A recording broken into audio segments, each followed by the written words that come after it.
France Maghreb 2. Bonjour à tous, bienvenue et ravi de vous retrouver sur France Maghreb 2. C'est parti pour votre LGF, le grand forum, votre talk de fin d'après-midi, avec aujourd'hui pour nous accompagner en ce mercredi, monsieur Hicham Terak. Comment ça va? Bonjour. Bonjour Hicham, bienvenue à toi.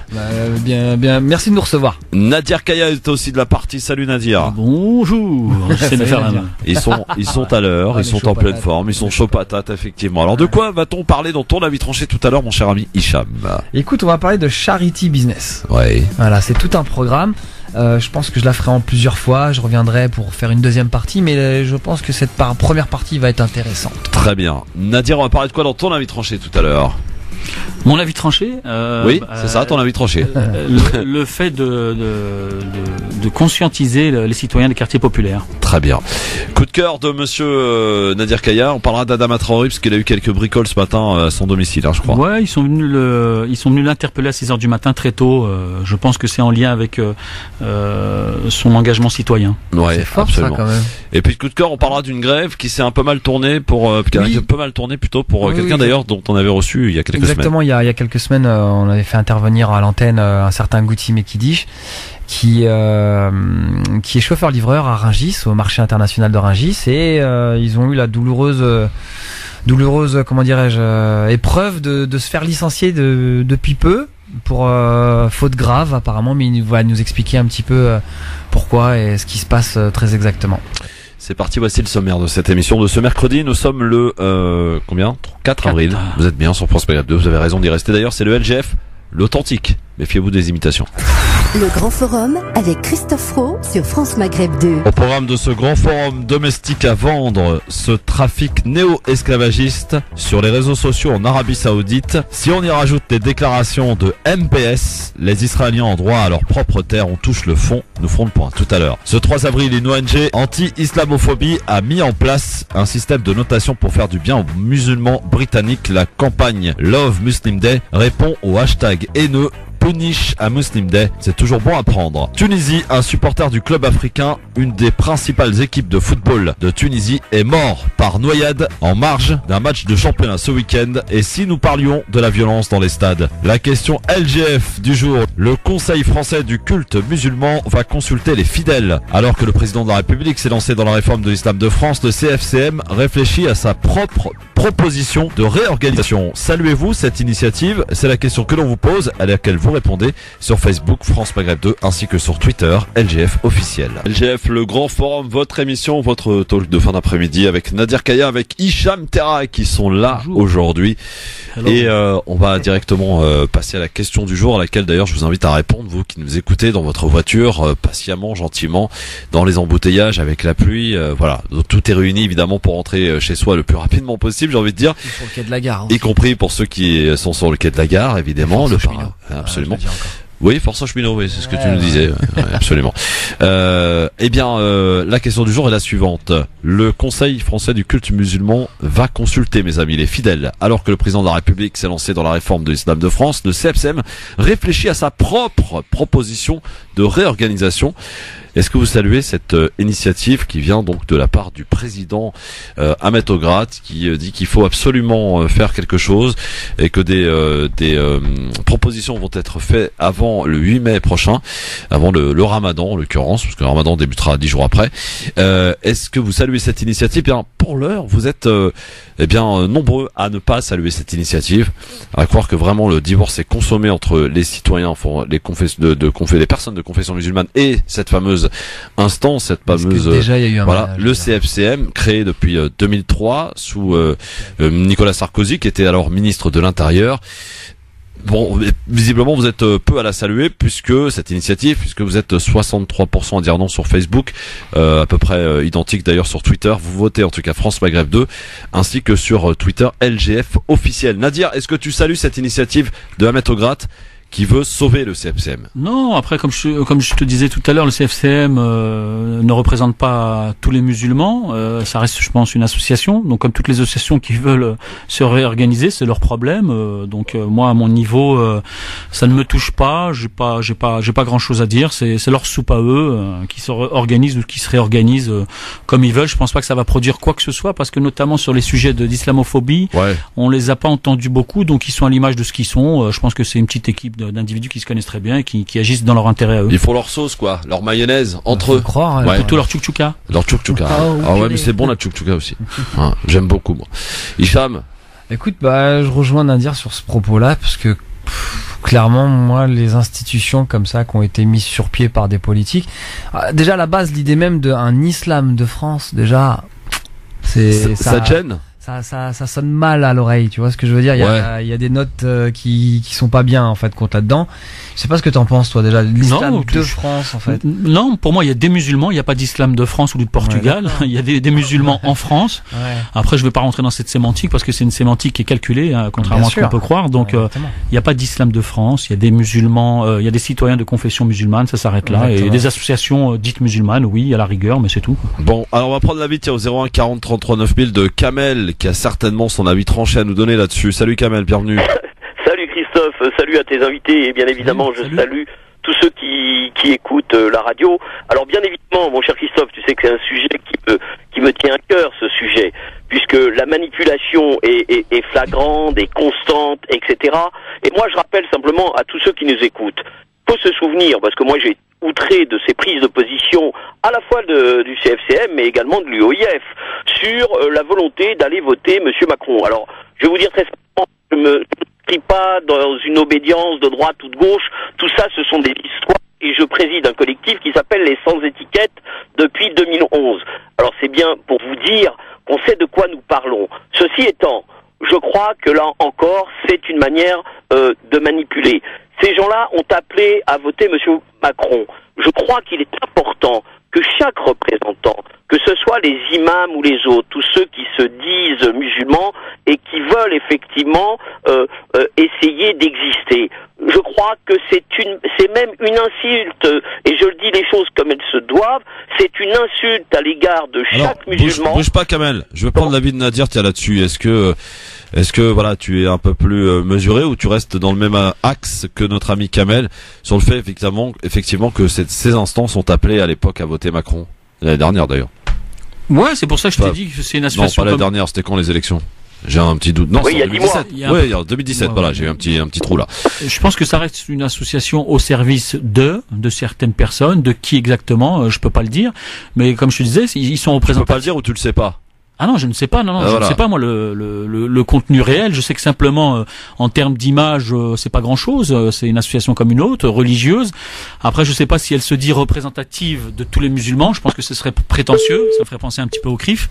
Donc faire très attention. Ça reste une association comme les autres. Après, qui rayonne sur toute la France, ça m'étonnerait. Bon, voilà, c'est vrai que Kamel apparemment a coupé au niveau du standard 01 40 33 9000 évidemment pour nous donner votre avis sur ce sujet. En tout cas, le CFCM, d'après Ahmet Ograt, qui en est le président, vous savez qu'il y a une espèce de plaque tournante, c'est autour de la Turquie, donc, et de son représentant, donc Ahmet Ograt, qui entend réformer, j'allais dire, en long et en large ce CFCM avant qu'il meure. C'est le cri d'alarme, donc, qui est lancé par le président du CFCM. Kamel est là? Oui, je suis là, on a été coupé. On a été coupé. C'est le CFCM. Oui, c'est le CFCM, tu vois, ils ont une puissance extraordinaire. Tu parles d'eux, ils te coupent, écoute, mon pote. Ce que je disais, non mais très sincèrement, vraiment, c'est vraiment de respecter notre communauté. Il faut arrêter. Et vous le savez très bien, et je vais essayer d'être court. Oui, s'il te plaît. On a tenté, enfin, ils ont tout fait depuis plus de 30 ans à atomiser notre communauté. Atomiser, ça veut dire de tout faire en sorte que nous ne soyons jamais réunis. Ouais. Et pour quelle raison? On les a bien aidés quand même. On les a bien aidés. On est bon là-dessus quand même. Moi, je ne rentre pas là-dedans, j'espère que toi non plus. En tous les cas, l'atomisation a été orchestrée, que ça soit par les Julien Drey et tutti quanti, les SOS racistes, etc. J'en passe et des meilleurs. Soyons clairs et soyons vigilants. Toute cette atomisation a pour but de faire en sorte que notre communauté ne voit pas le jour, de manière électorale, etc., etc. On vous dit aujourd'hui les communautés, il n'en faut pas. Mais il a toujours existé des communautés dans notre pays, qu'elles soient juives, catholiques, bretonnes, corses, etc. Arrêtons. Il ne s'est agi de ça il y a un peu plus de 20 ans. Je termine mon propos parce que vous allez voir, il est très clair. Cette atomisation est suite à une enquête du Cevipop qui indiquait que si la communauté africano-arabo-berbéro-musulmane s'organisait et qu'elle présente un individu sur lequel nous serions par exemple derrière, comme aux États-Unis, Jesse Jackson réunit 9 millions d'Afro-Américains. Eh bien, si ça existait, eh bien, ça représenterait 6 à 12% du corps électoral qui viendrait à dire tout simplement que dans une présidentielle, ça peserait à coup sûr. Donc tout a été orchestré. Loin, si je peux me permettre, tout a été orchestré et tout est orchestré pour que nous ne puissions jamais être organisés. Ces gens-là, je les accuse d'être à la solde de cette atomisation. Ils veulent à tout prix être là pour atomiser, diviser notre communauté. Et bien évidemment, lorsque vous voyez que Monsieur Chevènement vient être mis en place pour présider une fondation de l'islam, etc., etc., et que les chaouches de service courent pour toucher leur petite prime de 10 à 15 000 euros par mois, je ne donnerai pas de nom, il suffit d'aller sur le site et vous verrez de qui je parle très précisément. Ouais. Je dis, c'est une insulte flagrante à notre communauté, à tous ceux qui ont subi les discriminations, à tous ceux qui ont subi et qui continuent à subir cette exclusion dans notre société. Je dis aux gens, levez la tête, n'allez pas vers ces gens-là et faisons tout pour être ensemble. Merci Kamel, merci. Je pense que le propos est très clair. Nadir, je te voyais réagir là. Non, il y a des choses. Moi, j'entends ce que dit Kamel là-dessus. Après, bon, aujourd'hui, il y a des gens en termes de bien-pensantes qui vont dire oui, mais ce sont des propos complotistes. Moi-même, des fois, je me qualifie sur Twitter en termes de provocation comme complotiste, c'est-à-dire que je n'admets pas la version officielle ou ce qu'on essaie de nous faire avaler depuis des années. Pas pour dire que j'adhère à toutes les thèses qui surgissent un peu partout, simplement que j'ai ma propre idée de cette France d'aujourd'hui à travers ce que j'ai vécu, notamment d'un point de vue associatif ou politique. Donc, je me dis qu'aujourd'hui, les choses, elles sont pas aussi binaires que ça. Elles me semblent pas aussi binaire que ça, notamment en termes de responsabilité. Ouais. Bon, en tout cas, vous continuez de voter sur Facebook France Maghreb 2, ainsi que sur Twitter @GF officiel. Tiens, un truc qui vient de tomber là et qui me surprend. Une cagnotte a été lancée pour soutenir les cheminots grévistes. Et devinez la somme que cette cagnotte vient d'atteindre. Le milliard. Non, pas non plus exagéré. De dinars. Ouais, 200 000 euros. C'est beau. C'est pas mal. 200 000 euros de soutien aux cheminots au travers d'une cagnotte qui a été lancée. Ouais. Donc c'est pas prêt de s'arrêter la grève, les gars. Si vous continuez à les engraisser, là ils vont pas s'arrêter. Hein. Mais il faut savoir que quand on est en grève, on n'est pas payé. Oui. Alors attends. Oui et non. Oui et non. Monsieur Nadir, il y a des syndicats qui ont des réserves d'argent et qui payent les grévistes. D'accord. Oui, mais ça c'est les caisses des syndicats qui financent, qui compensent les jours périés ou les jours fériés. Ou le stratagème qui a été trouvé par les syndicats, à savoir 2 jours de grève, 3 jours travaillés, permet avec les jours de repos, etc. machin, ils sont capables de tenir 3 mois. C'est pour ça qu'ils ont trouvé cette configuration. Moi je te pose la question. Oui, pose-moi la question. Toujours la question en fin de compte, mais est-ce que tu trouves que c'est justifié? J'ai pas dit que c'était justifié ou c'est pas justifié. Non, je donne des infos. Grèves en général. Là, avec ce qui se passe. Moi, je suis pas sûr, franchement. Je suis pas sûr, franchement, que ça serve les cheminots de la SNCF que de punir et de pénaliser les clients. Parce que tu sais, que ça soit les décideurs. Moi, je me sens je suis désolé. Syndicaliste. Bah ouais, mais désolé. Les décideurs sont pas emmerdés par ces grèves. Ils en ont absolument rien à faire. Christophe, si, finalement, quelque part, si. Ils perdent un peu d'argent, certes. La SNCF perd de l'argent. La situation de la grève, c'est la situation extrême. C'est-à-dire quand on en arrive à ça, moi qui est pas pour faire la grève, hein, mais qui amène des fois un petit peu de réflexion sur des situations. Quand on en arrive à ça, c'est qu'il n'y a pas d'autre solution. Eh ben, tu vas voir que quand même, on est les champions quand même en matière de grève et notamment à la SNCF. C'est très bien. On va le voir dans le zapping tout de suite puisque le voilà.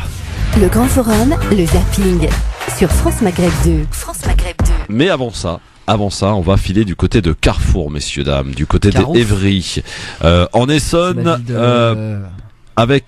c'est à l'Agora, hein, avec cette drôle de découverte d'un client. Après des souris dans les vêtements pour enfants, voici des rats dans le rayon boulangerie. Bonsoir messieurs, dames, on est à Evry. à Évry-Courcouronnes, c'est Carrefour de Évry-Courcouronnes. Et on a des rats qui jouent sur les palettes du pain. On est à Carrefour.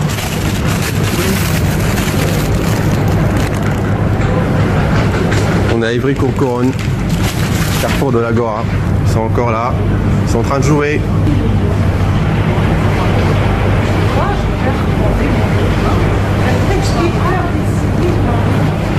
Oula, ça me fait peur ça.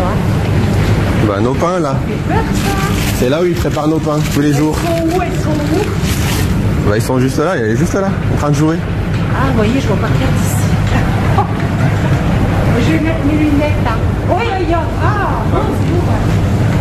Ah, c'est dégueulasse. Oh, voilà. Carrefour de Évry.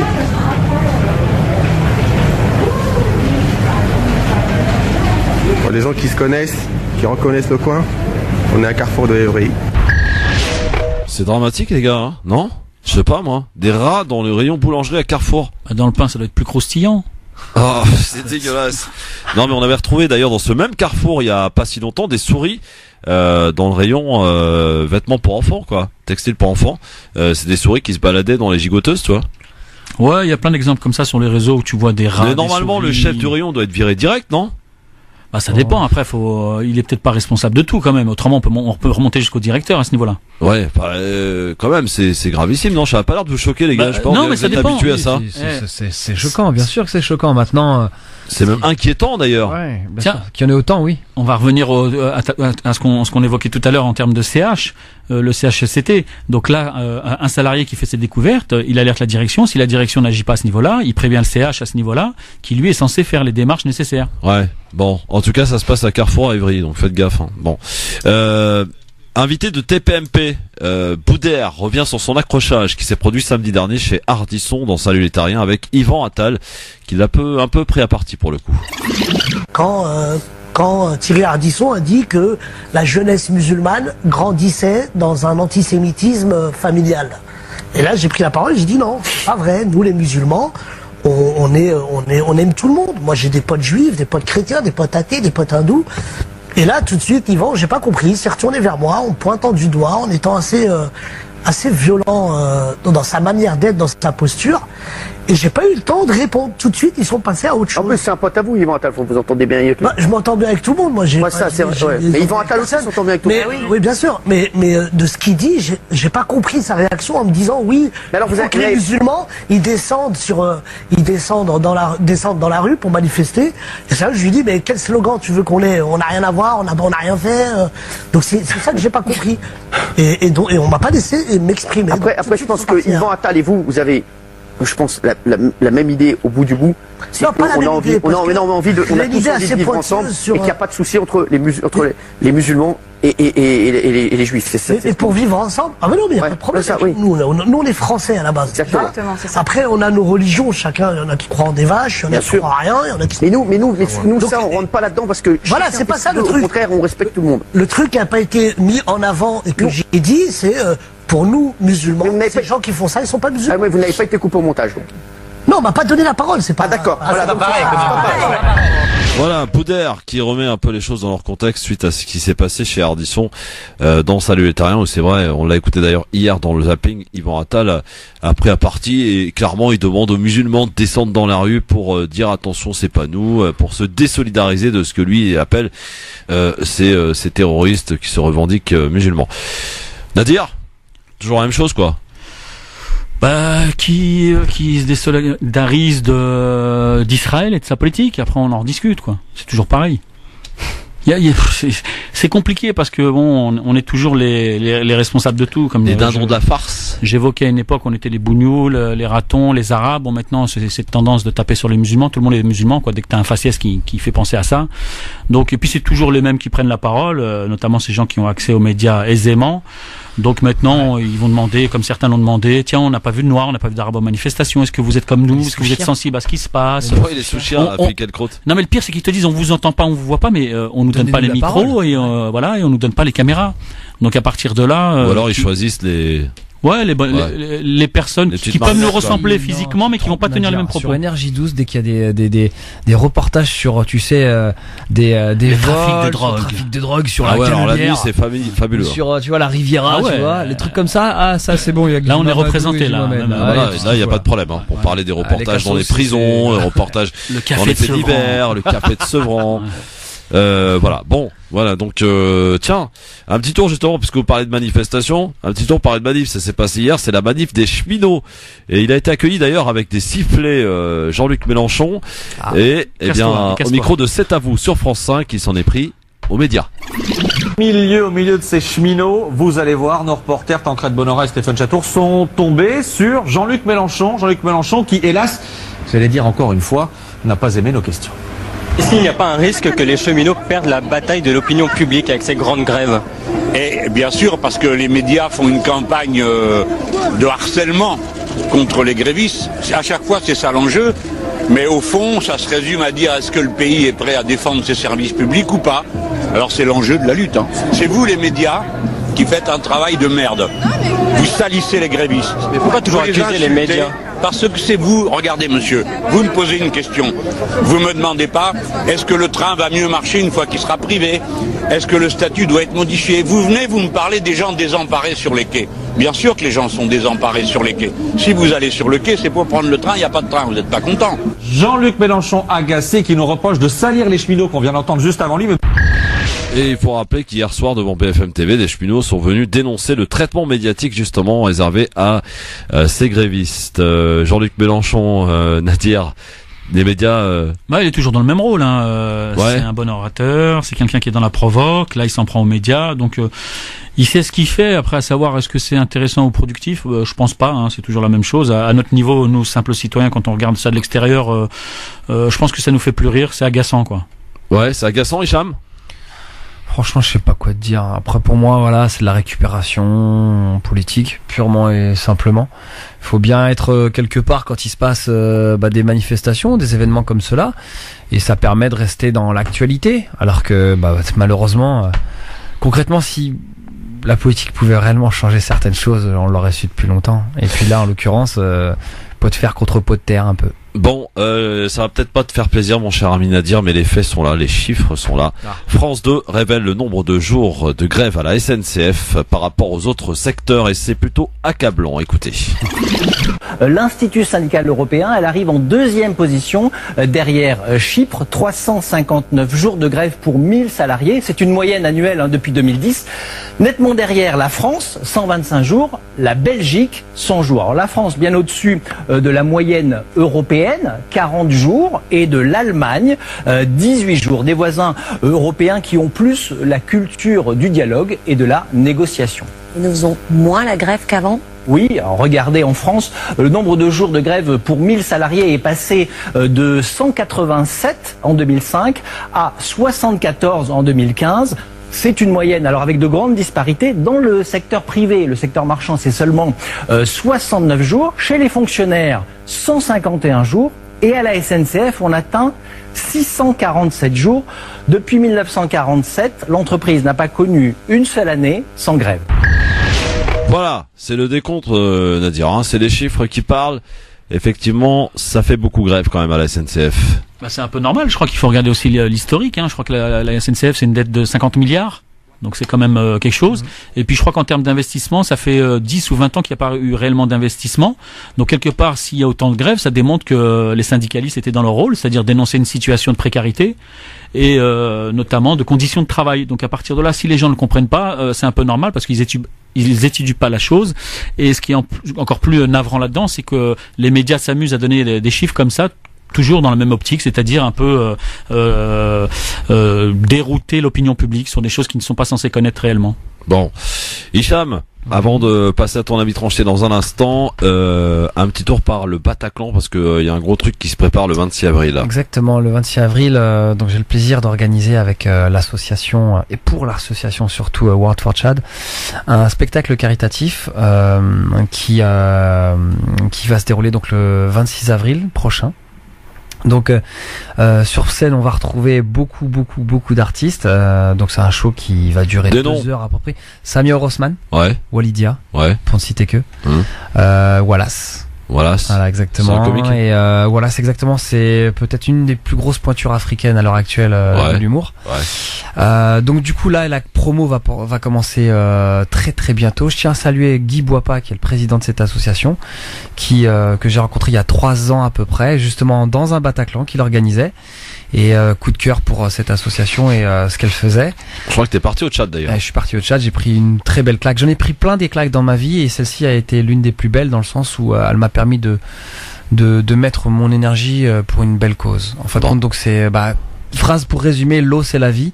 L'objectif de cette association, c'est de créer ce n'est pas de créer, mais c'est d'apporter de l'eau à des personnes qui vivent, exactement par la construction de puits, des gens qui vivent vraiment très loin des villes, très loin même de certains villages, de grands villages, et qui vivent vraiment au milieu de nulle part. Et en allant au Tchad il y a maintenant 3 ans, c'est les 4x4 un petit peu, tu sais, comme ces reportages qu'on voit sur Arte qui sont très bien réalisés, où tu te retrouves au milieu de nulle part avec des petites communautés. Il y a certaines communautés qui n'ont pas d'eau et qui marchent pendant des heures pour aller chercher de l'eau.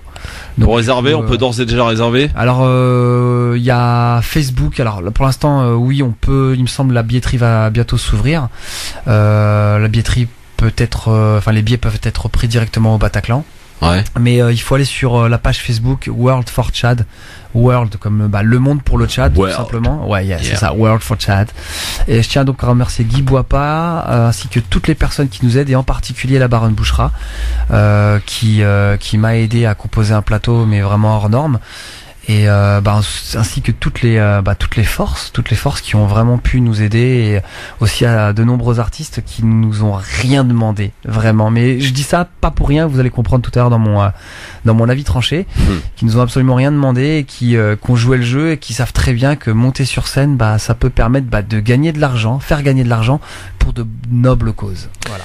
Très bien, reste avec nous justement, on va en reparler dans un instant au travers de l'avis tranché signé Hicham Terak. Nadir Kaya est également de la partie avec nous sur France Maghreb 2 dans cette émission du Grand Forum. Bienvenue, bon après-midi, bon courage dans les bouchons, bon courage sur les quais de gare. Eh oui, journée de grève, dernier journée de grève avant le retour dimanche et lundi prochain. Il va falloir s'y habituer, ça va être comme ça pendant 3 mois jusqu'au 28 juin. Sans compter les ponts là qui arrivent aussi. Ah ouais, ça va être marrant. Absolument, on va se régaler.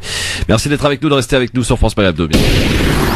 C'est la suite de ce LGF sur France Maghreb 2 avec Nadir Kaya, avec Hicham Terak. Ils sont avec nous, bien sûr, sur France Maghreb 2. Avec Christophe Roux. Absolument. En direct sur France Maghreb 2 pour cette dernière partie de ce LGF. Mon cher ami Nadir, c'est à toi de jouer maintenant dans ton avis tranché. Jingle.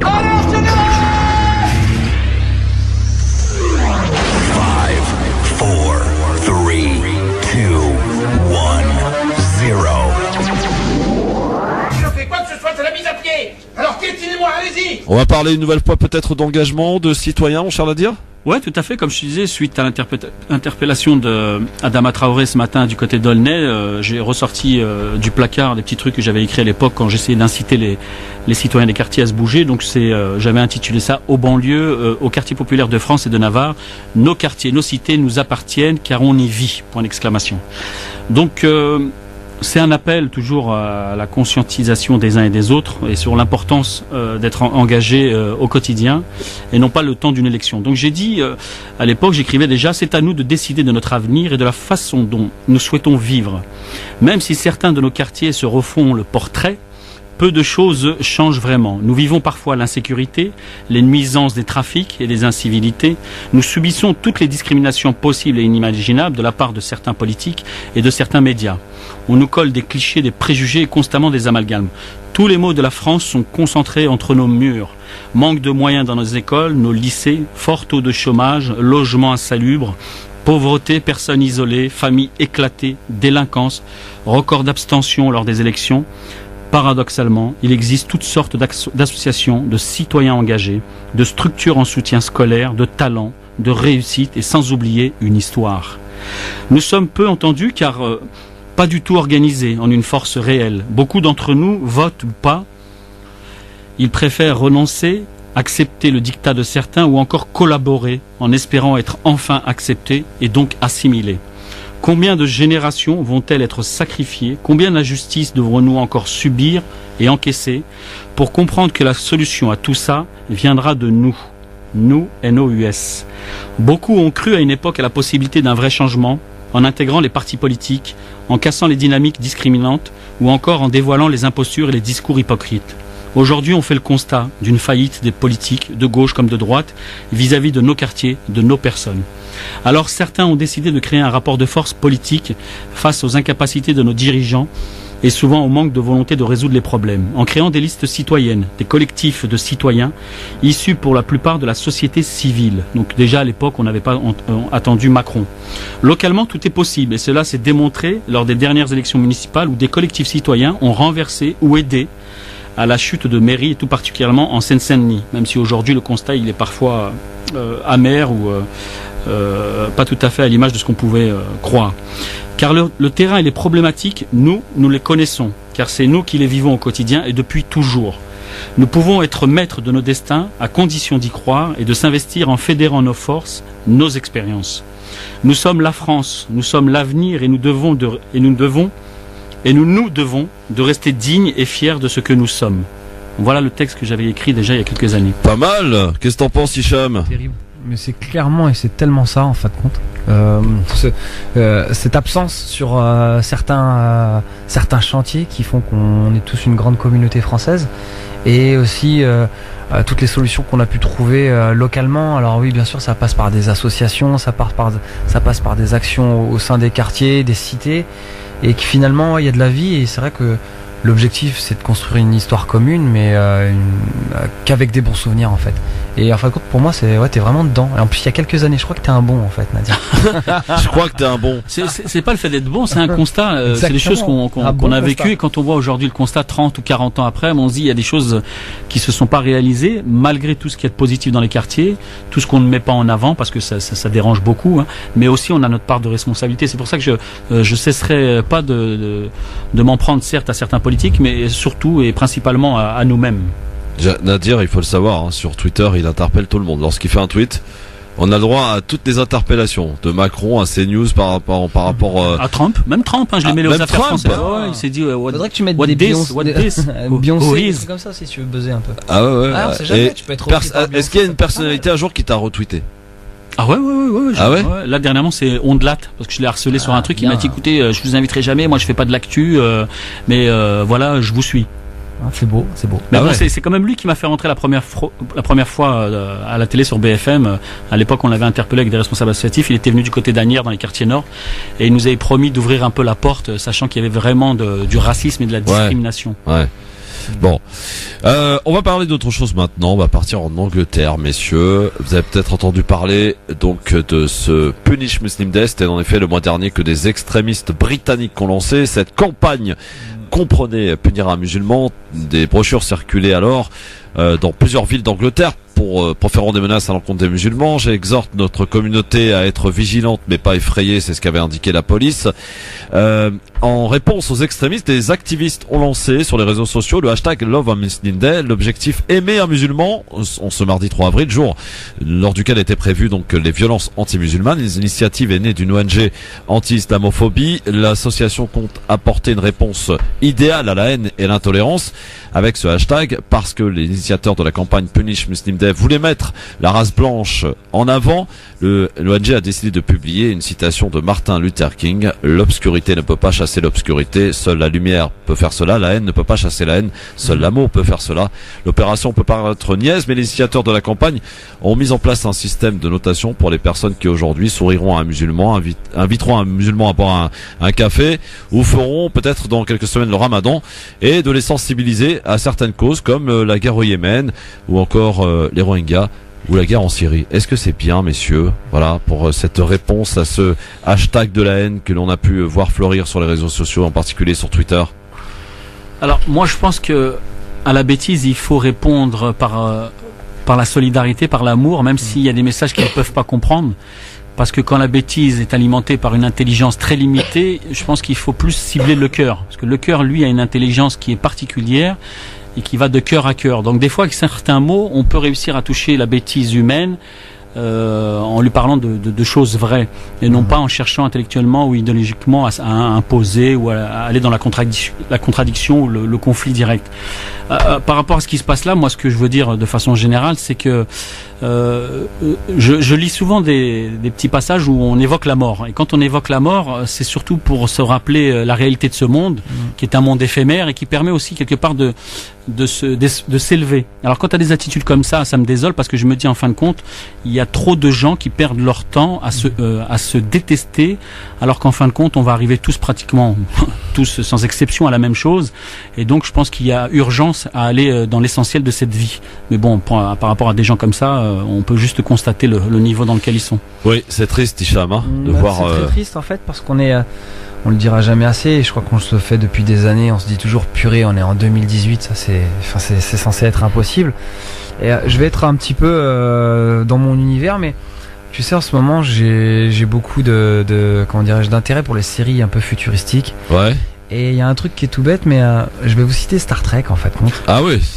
Ouais, ça va tu très replonges loin, dans ça va notre très loin. enfance là. Mais tu sais qu'à un moment, il y a eu dans un épisode de Star Trek, t'as l'équipage qui retourne dans le passé et t'as les entre guillemets les humains, les gars de l'époque des années 90 entre guillemets demandaient comment ils ont fait pour évoluer autant.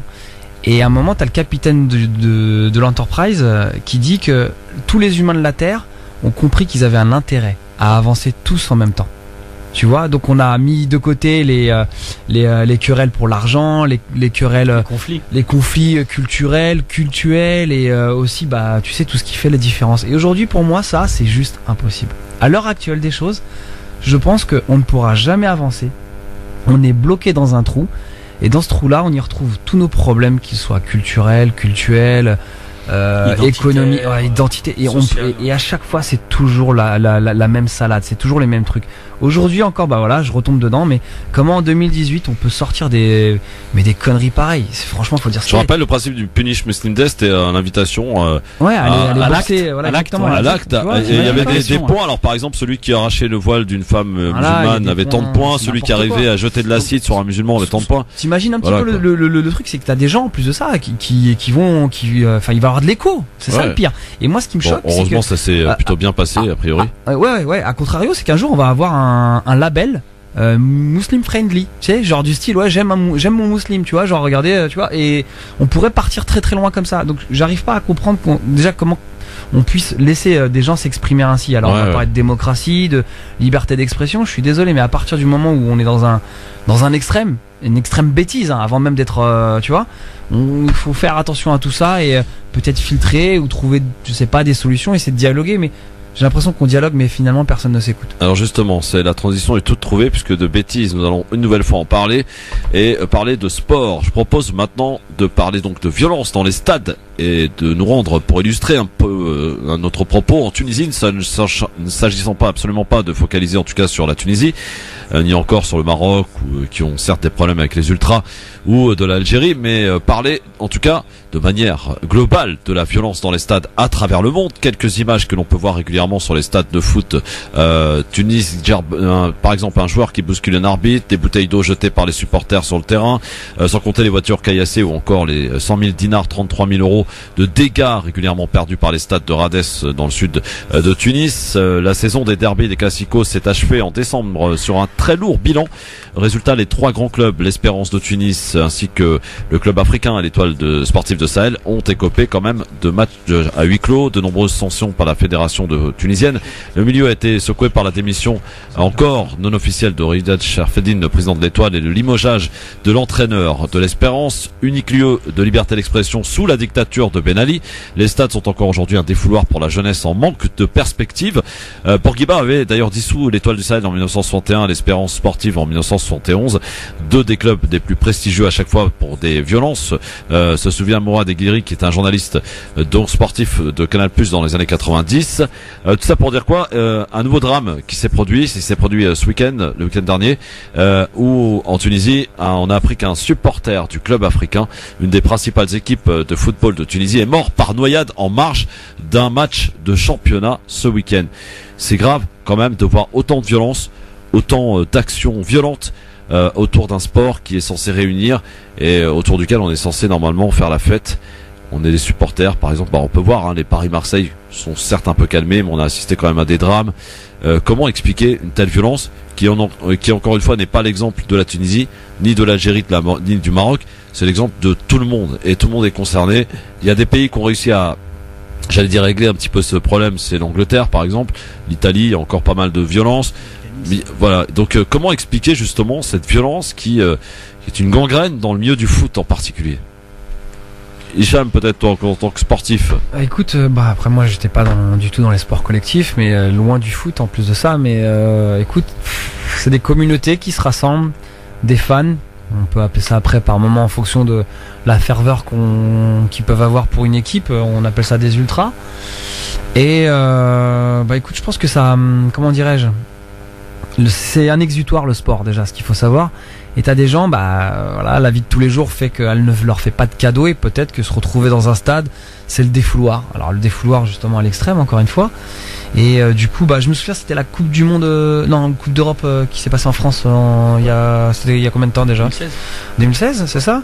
C'est là où on a eu des gros débordements dans le sud Marseille, de la France, ouais. Marseille, les affrontements avec les. Et j'ai trouvé ça juste allemands, russes. J'ai trouvé ça Marseille, juste incroyable. Tout saccagé le centre-ville. Exactement. Et j'ai trouvé que ça n'a pas été, pour moi, pour ma part, plus condamné que ça finalement. Ouais. Tu vois, j'ai trouvé limite débordement. On a été dépassé pourtant. Pourtant un pays qui se dit bien gérer les trucs, mais finalement c'est voilà. assez inquiétant d'ailleurs, sachant que la Coupe du Monde va se passer en Russie et on sait qu'il y a beaucoup de problèmes de violence dans les stades de foot en Russie. Du racisme aussi. Du racisme, exactement. Là-bas t'as des vraies équipes, c'est des milices quasiment, et qui sont pour certaines, je dis bien certaines, proches de l'extrême droite. Absolument. Donc il suffit d'aller regarder un petit peu sur les réseaux et voir ce qui se passe, et c'est assez affolant quand même. C'est quand même pour moi ça me désole, Nadir, de voir que pour un match de foot, je dirais voilà, normalement c'est un endroit durant lequel tu es censé te divertir, t'amuser, encourager ton équipe. On se retrouve avec des morts, avec des blessés. Tribal, finalement. C'est quand même chaud quand même. On retrouve pas ça par exemple dans d'autres sports co. Je pense au rugby par exemple, il y a une meilleure ambiance, il y a un respect, il y a tout ça. Aujourd'hui dans les stades de foot, dans un classico comme Paris-Marseille, tu peux pas emmener ton gamin parce que il y a des insultes. Faut pas l'oublier. Faut pas oublier que le foot c'est le sport numéro 1 en France et je crois principalement dans le monde. Donc c'est un sport hyper populaire. Qui dit populaire dit éducation. Quand on dit éducation, il y a des problèmes aussi de haine, d'intolérance. C'est toujours pareil, on revient toujours au même mot, MAUX, de l'être humain de façon générale. C'est l'éducation. Après, quel que soit le sport, après, c'est vrai que au niveau du football, il y a tellement d'exemples dans tellement de pays qui démontrent que cette violence elle peut surgir à n'importe quel moment et partout. C'est pas propre à la Tunisie ou tout. C'est propre à la bêtise de l'homme, tout simplement. Ouais. Comme tu dis, moi aussi j'apprécie énormément le foot. J'ai joué, je continue à jouer quand je peux. Quel poste à dire? Ouais, moi j'ai un pied gauche fantastique. Ah bon? J'ai eu des blessures, donc bon. Le fameux ligament croisé. Non, pas les ligaments. Non, j'ai eu pire que ça. Mais bon, tout ça pour dire qu'en fin de compte, quand t'aimes vraiment quelque chose, je pense que il faut savoir le mesurer. Et quand t'es pas capable de le mesurer, c'est qu'en fin de compte, tu le reconnais pas, tu connais pas réellement ta discipline. Bon. Allez messieurs, on passe au coup de cœur et pour terminer cette émission, c'est parti. France Maghreb 2, le coup de cœur. On va commencer avec celui d'Hicham puisqu'il est avec nous au téléphone. Hicham, présente-nous ton coup de cœur, ce pourquoi tu l'as invité. Écoute, c'est la deuxième fois que justement je vais parler de ce coup de cœur là. Donc j'ai un ami à moi qui est chauffeur-livreur dans une société qui s'appelle Delifresh et depuis maintenant je crois près d'un mois, un petit peu plus, ils sont un joli piquet de grève s'est planté sur la cour de cette société. Et ce matin on s'est croisés, on se croise quasiment tous les jours. Et ce matin, donc en lui demandant ce qui se passait, il m'a tout simplement dit qu'ils ont tous été licenciés. Et là, je lui fais non. Et donc il me dit si. Et en fin de compte, je dis écoute, je t'appelle cet après-midi et tu vas tout nous expliquer. Alors, il est en ligne, c'est ça? Vous êtes en ligne. Bonjour. Hicham Terak, je suis là. Allô? Il était là, il est là. Ah d'accord, c'est vrai, j'ai pas mis mon casque. Ah bah oui, oh là là. Alors attends, Hicham Terak qui veut faire de la radio, il met pas de casque sur les oreilles. Franchement. Mais tu veux faire une Goutti, explique-nous. Tu veux faire une chronique, mais tu mets pas de casque. Alors, explique-nous un petit peu de quoi il s'agit donc. Toujours ce qu'il a dit Hicham Terak, là, il y a pas très, il a bien expliqué. Ça fait un mois qu'on est encore sur le piquet de grève, depuis le lundi 5 mars exactement. Et on n'a toujours pas été reçus par la direction. On les a assignés au TGI de Créteil et au TGI de Paris pour essayer de trouver une entente, une négociation. Voilà, mais ça n'a rien donné. Et en fin de compte, ils nous ont tous licenciés pour faute lourde. Alors quand ils disent faute lourde, c'est blocage total de la société. Ce qui est faux, c'était un blocage unilatéral, c'était vraiment partiel plutôt. Et il y avait de l'accès, il y avait de la marchandise qui circulait, il y avait les non-grévistes qui circulaient, la direction qui circulait. Bon, après, moi je pense que voilà, c'est Chronopost. Je pense qu'ils ont le bras long, comme certaines sociétés. Juste pour rappeler, est-ce que tu peux juste nous expliquer un petit peu pourquoi vous êtes en grève en fait? C'était simplement des revendications des conditions de travail, d'un 13e mois, des tournées fixes parce que et des horaires fixes parce que des fois on se levait à 4h30 du matin, on s'habillait, on allait au travail, on arrivait devant. Ouais, excuse-moi, aujourd'hui Gauthier, il va pas avoir de taf parce que c'est calme, tu peux rentrer chez toi. Je me suis levé à 4h30 du matin, j'arrive à 5h sur un lit, tu me dis de rentrer chez moi. Mais bon, après, c'est malheureusement, Macron a donné le pouvoir au patronal et puis voilà, ils essayent de faire ce qu'ils veulent, quoi, maintenant. Je voudrais juste poser une question, t'es salarié ou sous-traitant? Parce que j'essaie de... Non, je suis salarié propre. De Chronopost. Oui, voilà. En fait, Chronopost a racheté Délifresh en décembre. Je suis Chronopost, mais sans au jour d'aujourd'hui, je suis Chronopost. On est dans le même secteur. Moi, je suis à DHL International. Bon, je vois à peu près le type de conflit. On a déjà fait la même chose. Et au niveau du CH, qu'est-ce qu'il en est? Parce que tu as évoqué les conditions de travail. Parce qu'en général, quand on parle de ça, on pose tout de suite le CH là-dessus. Oui, exact. Et on l'a avisé. Il est venu. Et en plus, c'est un monsieur super sympa. Et il est venu, il est parti avec le secrétaire général de l'UL de Rungis. Ils sont partis essayer on va dire, de discuter avec eux. Nous, on est objectif, on va jusqu'au bout. Ils ont, à mon avis, ils ont un budget pour nous faire dégager, quoi. C'est ça? Comment? Ils avaient prévu un budget de licenciement? Ouais, sûrement, c'est sûr. Après, si vous mettez des experts sur le coup, c'est eux qui vont voir la véracité de ce type de propos, parce qu'il faut faire attention à ce que tu dis. Nous, on a l'huissier, on a un avocat. Et au niveau des élus, vous avez des élus dans votre équipe? Parce qu'on a parlé du CH, des élus. Des élus de la République, des politiques. Ah non, on a secrétaire du CE, les différents élus, le DP, le DP. Non, ils sont jamais venus. Il y a juste, on a eu des contacts avec le directeur général de la Samaris, qui est de Rungis plutôt pour les auditeurs, de Rungis. Et il est parti discuter avec eux. Ça n'a rien donné. Bon, voilà. En tout cas, on vous souhaite bien entendu bon courage pour la suite des choses. On se tiendra au courant en tout cas. Et puis, merci à vous, France Maghreb. Merci à Hicham Terak. Et merci à vous et à toute la bonne équipe. Et je vous souhaite une très bonne journée. Merci beaucoup. Allez, pour finir très rapidement, Nadir Kaya, ton coup de cœur, c'est par rapport à ce qui s'est passé ce matin au domicile de Adama Traoré. Ouais, je connais un petit peu Adama Traoré. Je l'ai rencontré il y a un peu plus d'1 an et demi quand il a commencé à se lancer dans le bain du militantisme. Bon, ça a toujours été un citoyen engagé, mais c'est-à-dire quand il a créé son association et qu'il a commencé vraiment à se bouger. Donc je l'avais orienté vers des personnes en termes de réseau. Moi, c'est ce qui m'intéresse à mon niveau en tant que responsable associatif, c'est de faire du réseau parce que ça fonctionne comme ça. Et on s'aperçoit qu'il y a énormément de personnes qui agissent dans les quartiers et qui dérangent. Parce que c'est vrai que tout à l'heure j'évoquais le terme de responsabilité vis-à-vis des politiques, mais les premiers responsables de la situation dans les banlieues sont les habitants des quartiers. Je rappelle que le premier parti dans toutes les banlieues confondues, c'est l'absentéisme. Voilà la première des choses. Donc des fois, en ne votant pas, on fait élire un maire qui par la suite te fait comprendre que la politique, si tu t'en occupes pas, elle va s'occuper de toi. Donc Adama Traoré, interpellé très tôt ce matin à 6h du matin, j'ai pas suivi toute l'affaire, donc je sais pas pour quelle raison exactement. Je pense que devant sa femme et ses gosses. Ouais, voilà. Donc voilà. Place en garde à vue. Je rappelle qu'il y a une manifestation d'ailleurs devant la mairie de Aulnay ce soir 18h30. à 19h30. Ouais, c'est ça. Si je peux, je vais y aller, mais c'est pas sûr. Mais bon, moi je reste présent en termes de soutien. C'est une personne qui dérange parce que bon, après il est ce qu'il est. On a tous notre caractère, notre façon d'agir et notre façon de voir les choses. Mais moi, ce que j'apprécie dans sa personne, c'est qu'il est sincère, il est authentique. Il mène un combat que nous devrions tous mener depuis des années. Il a le soutien de quelques personnes. Moi, je trouve que c'est pas suffisant au vu de l'histoire des quartiers et du fait que dans les quartiers, on tue encore des gens parce qu'ils sont noirs ou arabes ou parce qu'ils dérangent. Ça, c'est une réalité qu'il faut voir, notamment sur le clientélisme.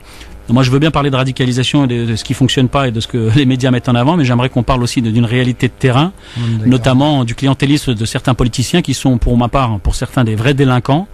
Pour certains qui ont favorisé l'islam radical et d'autres qui ont favorisé les ghettos avec tout ce que ça comporte de négatif. Donc aujourd'hui, je pense qu'il est temps de comprendre que la seule façon d'agir, pour les gens qui se plaignent constamment, c'est d'être mobilisé. Et après de mettre bien sûr les égos de côté, parce qu'il y a que ça qui nous dérange depuis 30 ou 40 ans, et ça sera toujours ça malheureusement. Et donc un gros soutien à sa famille, à ses amis, et puis tel que je le connais, je pense qu'une fois libéré, il repartira de plus belle. Donc c'est clair. Voilà. Merci beaucoup messieurs pour cette nouvelle émission qui fut très sympathique une nouvelle fois. Hicham Terak, Nadir Kaya, à très bientôt messieurs. À très bientôt. Demain, émission spéciale consacrée à la Chine, tiens, parce que c'est un pays dont on parle pas beaucoup et pourtant il a sa place dans l'échiquier politique mondial. La Chine en Afrique par exemple, la Chine en Syrie, la Chine un petit peu partout, oui, on n'en parle pas beaucoup. Avec Damien Charles et de nombreux invités demain entre 16h et 18h, excellente soirée, restez bien avec nous sur France Maghreb 2 dans un instant Medjahed pour la suite des programmes sur votre radio.